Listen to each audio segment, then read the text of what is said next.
Protesters across the country have been showing up to Tesla dealerships and showrooms, unhappy with Elon Musk and the government cuts made through the Department of Government Efficiency.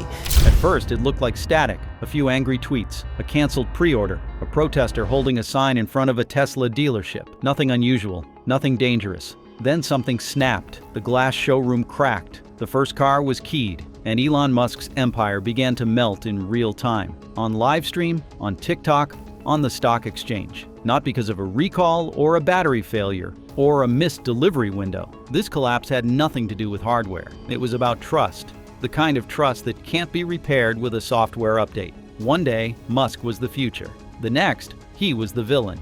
And by the end of this story, you'll understand how the world's most famous innovator became the most powerful symbol of betrayal. One showroom, one tweet, and one country at a time. Canada's economic torpedo. In a surprise late-night move, the Canadian government imposed a 100% tariff on all Tesla electric vehicles imported into the country. Overnight, every Tesla in Canada doubled in price, instantly transforming dealerships into ghost towns. This wasn't just an economic policy shift.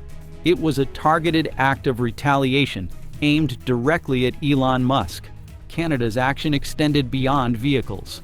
The government simultaneously canceled a $66 million Starlink satellite internet contract, critical to connecting Canada's remote northern communities. Starlink, Musk's ambitious satellite project, was supposed to symbolize global connectivity and the boundless potential of his technological empire. Instead, Canada turned it into collateral damage in an escalating diplomatic conflict. Behind closed doors, Canadian officials candidly described their decisions as a direct response to Musk's political alliances, especially his support for American protectionist policies that hurt Canadian industries. They weren't simply defending their economy, they were sending a message to Musk and, by extension, to American economic nationalism itself. This strike set an example. Canada's bold action demonstrated to other nations that Musk's empire wasn't invincible, that even the richest man in the world had vulnerabilities. The move reverberated globally, resonating in capitals across Europe, Asia, and Australia. Yet, even as governments calculated their next moves, an equally devastating crisis unfolded in corporate boardrooms thousands of miles away. Wall Street runs for the exit. Wall Street sensed trouble immediately. Major investors didn't wait, they fled. Vanguard quietly began dumping Tesla shares. BlackRock followed swiftly, liquidating its holdings with alarming urgency. Kimball Musk, Elon's own brother, sold millions of dollars worth of Tesla stock, amplifying the panic. These weren't ordinary market fluctuations. This was abandonment. Behind boardroom doors and glass-walled offices, private calls painted a grim picture. Investors, once charmed by Musk's visionary confidence, now recoiled from his growing political volatility. Tesla's value plummeted by tens of billions of dollars, erasing years of market trust within days. Wall Street's analysts whispered what investors dared not voice openly. Musk had become too unpredictable, too polarizing, and dangerously overexposed. Tesla's carefully cultivated image of stability and innovation was unraveling rapidly. Institutional investors, who had championed Musk as the modern Edison, abandoned him in droves, signaling to smaller investors that Tesla was no longer safe. Stock tickers plunged relentlessly downward, echoing across trading floors in New York and Silicon Valley. While Tesla's public downfall captivated headlines, another crisis, hidden but equally severe, was already underway, silently dismantling Musk's ambitious dreams. Starlink quietly dies while no one watches. Starlink, once hailed as Musk's masterstroke, faced collapse quietly, overshadowed by Tesla's public meltdown. Initially designed as a network to deliver high-speed internet to underserved global regions, Starlink relied heavily on government partnerships and contracts. Canada's abrupt cancellation of the $66 million deal was merely the first in a series of crippling blows. Following Canada's lead, European governments paused negotiations. Germany, France, and the United Kingdom reconsidered Starlink's role in national infrastructure projects. In Australia, rural broadband initiatives pivoted away from Musk's satellites, while Southeast Asian nations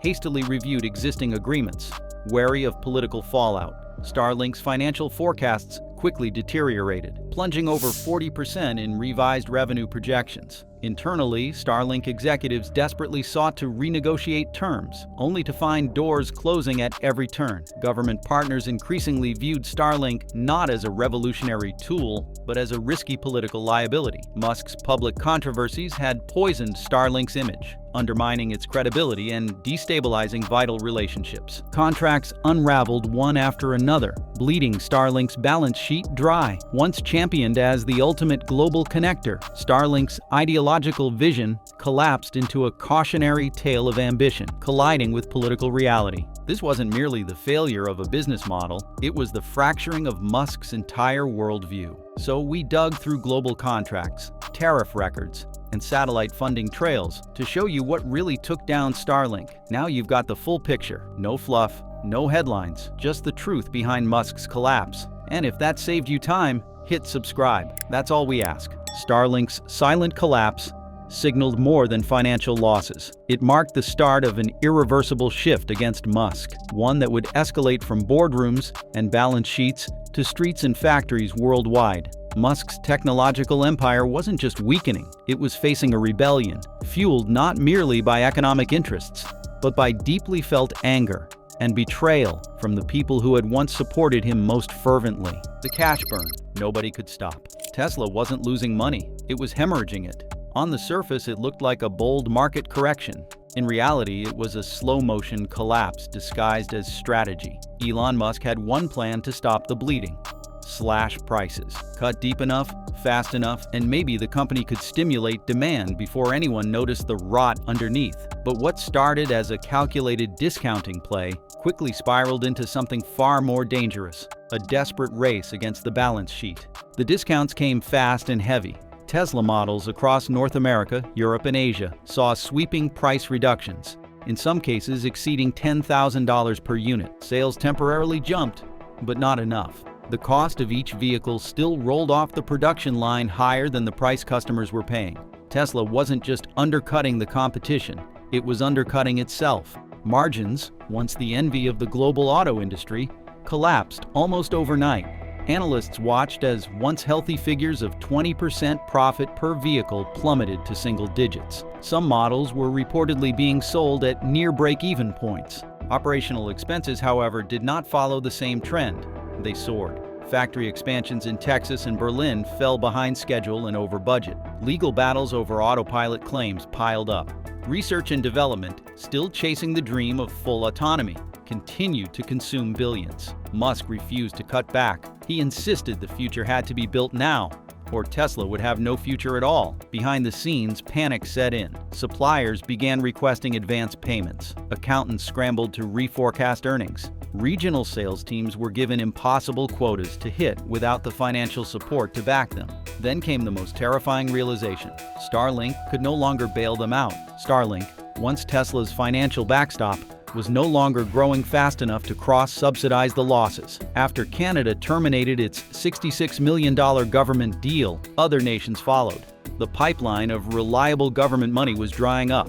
Revised projections showed that Starlink's expected 40% revenue growth had evaporated in a matter of months. Cash reserves that had once been seen as an emergency cushion were suddenly a runway with no clear endpoint. By the end of the fiscal year, Tesla's available cash had fallen below the comfort threshold. For a company its size, Wall Street began whispering the word no tech giant ever wants to hear: insolvency. The once untouchable empire was now on life support. Tesla had become a cautionary tale of growth without guardrails, momentum without discipline. However, collapsing margins and burning cash were only symptoms. The real illness was something deeper, something far more personal. The world wasn't just abandoning the company, it was preparing to confront the man behind it. The political targeting of Musk begins. Musk wasn't caught in a trade war, he was the war. The economic backlash unfolding against Tesla was not accidental or incidental. It was precise, targeted, and intentional. One country after another began framing their economic policies, not just around trade principles, but around one man's growing political entanglements. It started with Canada. A 100% tariff on Tesla vehicles didn't just erase the brand's competitiveness, It effectively declared the company persona non grata. At the same time, Ottawa ripped up the $66 million Starlink agreement without fanfare. This was not economic tinkering. This was retaliation. Behind closed doors, Canadian trade officials were blunt. Tesla's tariff wasn't about fairness. It was about leverage. Tesla had become the most visible symbol of American protectionism and Trump-aligned tech dominance. By striking Musk, Canada sent a message directly to the White House. The era of consequence-free economic aggression was over. The symbolism didn't stop at tariffs. Diplomatic briefings began referring to Musk by name. Leaked memos from European policy circles described Tesla as a politically compromised brand. In Asia, regulators began reviewing contracts with phrases like risk of ideological entanglement. Musk was no longer viewed as just an entrepreneur. He had become a proxy for everything the global establishment wanted to push back against: economic nationalism, regulatory defiance, and technological arrogance. Musk didn't help himself. His social media antics, provocative statements, and growing alliance with right-wing figures only deepened the sense that Tesla was no longer neutral ground. Countries looking to retaliate against the United States found the perfect target in Musk, a billionaire whose companies relied on global goodwill, yet constantly undermined it with political posturing. But if targeting Musk diplomatically and financially was calculated, the next wave would be something else entirely. Across the ocean, the backlash against Tesla wasn't being handled in boardrooms or policy centers. It was about to hit the streets. Europe's fury erupts. Europe didn't regulate Tesla. They went to war with it. In cities that once embraced the brand as the future of clean mobility, the mood had shifted. Tesla showrooms became battlefields. Dealerships were vandalized, show cars were torched, and slogans condemning Musk's politics were scrawled across smashed windows. This wasn't protest. It was performance. Europe wasn't just reacting to Tesla's policies. It was trying to purge the brand from its culture. The most direct assault came from governments. In Germany, subsidies for electric vehicle buyers were rescinded selectively. Tesla customers found themselves stripped of support, while legacy automakers like Volkswagen and Renault kept their benefits. France froze safety certifications for new Tesla deliveries, pending regulatory review, effectively halting sales in key urban zones. These weren't procedural delays. They were sanctions cloaked in bureaucracy. The imagery was impossible to ignore. In Lyon, a Tesla showroom was reduced to blackened glass and twisted steel after activists set it ablaze. In Berlin, the Gigafactory faced rolling blockades from environmental groups who accused Musk of greenwashing. Graffiti turned Tesla logos into imperial eagles. Social media campaigns flooded the internet with hashtags calling for a Tesla exit from the European Union. Behind this outrage was something more than just politics. Europe saw in Tesla a reflection of American excess, fast growth, loud ambition, and disregard for collective norms. Musk's provocations made it easy to conflate Tesla with the worst instincts of Silicon Valley. For European regulators, punishing Tesla was a chance to reassert control. For protesters, it was theater with global stakes. And while the backlash in Europe was brutal, Tesla still had one last stronghold: its most profitable empire. But on the other side of the world, that final outpost was already beginning to crumble. China pulls the plug. Tesla's most profitable empire crumbled in a single decision. Beijing didn't need fire or protest. It simply changed the rules. One day, Tesla was a darling of Chinese industrial policy. The next, it was a liability too costly to keep propping up. The shift began quietly. Subsidies disappeared. Compliance burdens rose. Then came the statement from the Ministry of Commerce. Tesla would no longer qualify for state-backed financing or procurement. It was a death sentence issued without ceremony. The Shanghai Gigafactory, once a jewel of the company's global strategy, was now a geopolitical pawn with no protection. Behind closed doors, Chinese officials expressed growing unease. Musk's alignment with Donald Trump, his antagonistic rhetoric about Chinese tech, and his refusal to play by Beijing's diplomatic playbook had made Tesla a strategic risk. The government responded not with headlines, but with silence. Contracts were canceled. Regulatory inspections intensified. Domestic competitors like Build Your Dreams and NIO received fast-track support. Tesla didn't just lose subsidies, it lost access. Data policies were rewritten to complicate over-the-air updates. Software approval timelines doubled. Chinese media campaigns subtly encouraged consumers to buy local, framing Tesla as an unreliable foreign entity. For years, Tesla had relied on China to maintain its revenue stability. It was the engine that kept the stock price afloat, the lifeline when Western markets stalled. Now that engine had stalled. The largest, most profitable market in the world had decided it no longer needed Elon Musk. Tesla's global collapse was no longer theoretical. It had gone operational. And now, with its three major regions, North America, Europe, and Asia, slipping through its fingers, the question was no longer what went wrong. It was, how much worse can this get? The Trump gambit backfires. Musk made a political bet and lost his entire base. Tesla was never just a car brand. It was a belief system, a cultural identity, a symbol of progress for buyers who thought they were changing the world one silent mile at a time. From California to Copenhagen, Tesla stood for a cleaner future, bold, global, and undeniably modern. But that image shattered the moment Elon Musk made a calculated political move. He aligned himself with Donald Trump. This was no accident or slip of the tongue. It was a full public embrace. Musk echoed Trump's talking points, posed for cameras, and engaged with an administration infamous for rolling back environmental protections and embracing fossil fuel loyalty. For many, this was a betrayal of everything Tesla had claimed to represent. Progressive Tesla owners, techies, climate advocates, urban professionals felt duped. In cities where Tesla had dominated, sales began to dip. Pre-order cancellations mounted. Online communities erupted in outrage. People removed their Tesla badges. Some sold their cars in protest. Others stayed quiet, but they never forgot. In Europe, the backlash was worse. In countries like Germany and the Netherlands, where right-wing associations carry deep social consequences, Tesla's brand collapsed almost overnight. Musk wasn't just seen as hypocritical, he was seen as dangerous. A man who once spoke about planetary salvation was now shaking hands with a man many believed was accelerating its destruction. And this shift wasn't subtle. Late-night comedians stopped praising him. Journalists became skeptical. Investors, once enchanted by his charisma, started questioning his judgment. The Tesla brand had become political poison, not because of product failure, but because of who led it. But the damage Musk caused didn't stop at politics. The deeper betrayal came from something far more literal and far more lethal. The self-driving lie exposed. Musk didn't just overpromise. He oversold danger. For years, Elon Musk made bold promises about autonomy. He claimed Teslas would soon drive themselves, park themselves, and even make money for their owners while they slept. He made it sound inevitable, unstoppable, and millions believed him. Full self-driving wasn't just a feature, it was a promise of the future. Musk said the software would be so advanced, it would leave every other car company in the dust. Customers paid thousands of dollars in advance. Beta testers signed up eagerly. Faith in Musk translated into dollars and data. And then the crashes began.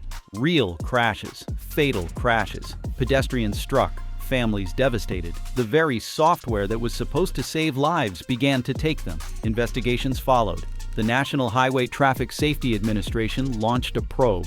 Then the United States Department of Justice got involved. The issue was no longer hype, it was harm. Whistleblowers leaked emails. Engineers had raised concerns internally, warning of software limitations, but they were ignored. The system had gone public before it was ready, and people paid the price. The lawsuits piled up. Headlines grew darker. Public trust eroded. The man once hailed as the future of transportation was now being accused of fraud, deception, and recklessness. This wasn't just about a faulty feature. It was about a broken promise. The emotional investment people had made in Tesla wasn't just financial, it was personal. They believed Musk when he said he would change the world. But now, many were starting to realize he had used that belief for money, for power, for control. And just as public trust in Tesla's software collapsed, the next supposed game changer turned into a spectacle no one saw coming. Cybertruck becomes a meme and a disaster. It was supposed to be a revolution. It became a punchline. The Cybertruck launch was pure chaos. The reveal had shattered glass, awkward laughs, and viral clips. But Musk didn't flinch. He claimed it was the future of trucks. Orders poured in. The internet lit up. It seemed like another classic Musk marketing victory. But when deliveries started, the fantasy fell apart. Early models were plagued with problems. Steering issues, clunky software, weak performance, inflated prices. Crash tests exposed structural concerns. Reviewers were brutal, customers were disappointed, and Tesla had to recall some of the first units. Then came the memes. The Cybertruck looked more like a bad video game asset than a vehicle. It was mocked relentlessly online. compared to rejected movie props and children's toys. Traditional truck buyers laughed it off. Even hardcore Tesla fans cringed. The truck had failed to win over any audience. It didn't appeal to tech lovers or truck owners. Instead of symbolizing the next frontier, it became a symbol of overreach, an overpriced monument to ego. Musk had said it would change transportation forever. It did, just not in the way he'd hoped. And while public opinion mocked the Cybertruck, something more serious was happening behind closed doors. The workers walk out. Musk built an empire, but lost the people who made it possible. Tesla's collapse didn't just unfold online. It happened in factory parking lots, empty meeting rooms, and mass email threads announcing layoffs. It started quietly, just a few resignations. But then it accelerated. Tesla laid off nearly 15% of its global staff. Some employees found out by email. Others simply lost access to internal systems overnight. Morale tanked. Productivity plummeted. Former loyalists began leaking stories of toxic culture, surveillance, and burnout. The innovation Tesla once bragged about was gone, replaced with fear, secrecy, and exhaustion. Meanwhile, rivals moved in. Rivian, Lucid, BYD all began recruiting Tesla's best talent. Engineers left with proprietary knowledge. Designers walked out with portfolios filled with unreleased concepts. What was once Musk's greatest strength, his workforce, was now walking out the door. Inside the company, trust was gone. Outside, customers and investors were growing wary. Tesla's identity had always been its people. But with the layoffs and resignations, the company became a shell of its former self. The factories were still running. The websites were still live, but the spirit was gone. Tesla was no longer the place where the future was built. It was the place where the dream died. And while Elon Musk was still on stage trying to win back attention, a new kind of momentum was rising, one that wouldn't just challenge Tesla's dominance, it would erase it. The new kings take the throne. Tesla's collapse left a vacuum, and the wolves rushed in. Within weeks of Tesla's market implosion and Starlink's unraveling, competitors launched a full-scale takeover that looked less like a transition and more like a siege.